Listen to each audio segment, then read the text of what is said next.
Hello বন্ধুরা, শুভ সকাল। ভোর 5টার সময় উঠেছি, বাড়ির কাজ করেছি, করে 6টা 50 ধরেছি, ধরে বারুইপুর শিমালীপীঠে গেছিলাম। তো এখানে এসেছিলাম মাকে অনেক দিন দেখিনি, দেখবো বলে। আমি মায়ের কাছে আসি, আমার যেটা মনের ইচ্ছা সেটা পূরণ হয়। মায়ের সঙ্গে আমি দেখা করি, প্রায় নানা রকম ঠাকুর এখানে দেখা যাচ্ছে। রামকৃষ্ণ, মহাদেব, গৌতম বুদ্ধ, সব রকমের ঠাকুর এখানে দেখা যায়। এখন বাজে এসেছি 7:30, তাই সেরকম কেউ আসে না। আর এখানে মাঠা বলি হয়। আর ওই যে মা শিবানী। কে কে এসেছিলে এখানে কমেন্ট করে আমাকে জানাবেন।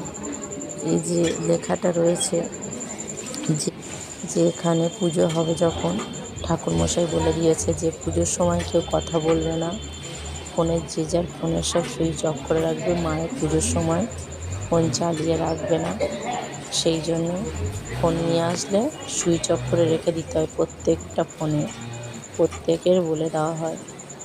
আর আমি এই যে গিয়েছিলাম, গিয়ে মায়ের যে রবিবার গিয়েছিলাম, পরীক্ষার ফুল নিয়ে এসেছি, মায়ের আশীর্বাদী ফুল। মেয়ের পরীক্ষা শুরু হয়েছে, 11-এর টেস্ট পরীক্ষা, তাই মায়ের পায়ে ফুল নিয়ে এসেছিলাম। কেউ পরীক্ষার ফুল নিয়ে আসে, কেউ চাকরির জন্য মায়ের ফুল নিয়ে যায়। অনেক শুভ হয় সেই কাজটায়। আর এই যে মা শিবানীর কাছে মা দুর্গা রয়েছে, অনেক পুরাতন ঠাকুর।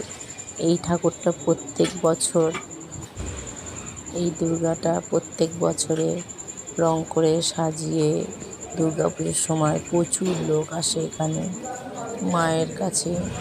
মা শিবানীর কাছে এসে মাকে দেখে যায়, মা দুর্গাকে দেখে যায়, পুজো দিয়ে যায়। আর মা দুর্গার পাশে যে ঠাকুরমশাইয়ের বাবা ছিল, যে আগের যে ঠাকুরমশাই, তিনি মায়ের পাশে বসে আছে, মারা গিয়েছে। এই যে মায়ের মন্দিরের বাইরেটা দেখাচ্ছে, কত সুন্দর মায়ের মন্দিরটা। আপনারা দেখুন কত সুন্দর লাগছে মায়ের মন্দিরটা। অনেক অনেক দূর থেকে লোক আসে, কলকাতা থেকে লোক আসে। 7:30 বাজে বলে সেরকম লোকজন আসে না। যখন 8টা বাজে তখন থাকতে, মানে 7টার আগে থেকে শুরু হয়েছে, কিছু কিছু লোক আসছে এই যে পুজোর জন্যে। সবাই বসে আছে এখন। অনেক সকাল বলে সেরকম কেউ আসে না, মানে 7টা 10, 7:30 বাজে। এখানে আমি পুজোর লাইন দিয়েছি। কে কে এসেছিল শিবানীপীঠে কমেন্ট করে আমাকে জানাবে।